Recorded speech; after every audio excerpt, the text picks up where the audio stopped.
2025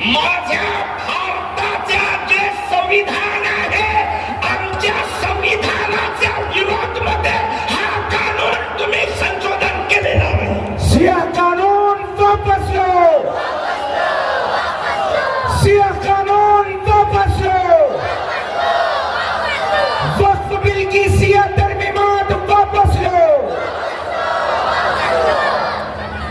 मराठी बोलना मालेगाव में जरूरी नहीं है, पण मी तरी सुद्धा म्हणत आहे, कारण या अधिवेशनामध्ये काही गोपनीय अहवाल सादर करणारे लोक लपून बसत असेल तर त्यांना मी म्हणत आहे, लिहा आणि तुमचा धर्म जर सत्य असेल तर जे आम्ही म्हणत आहे ते तुम्ही लिहून पाठवा।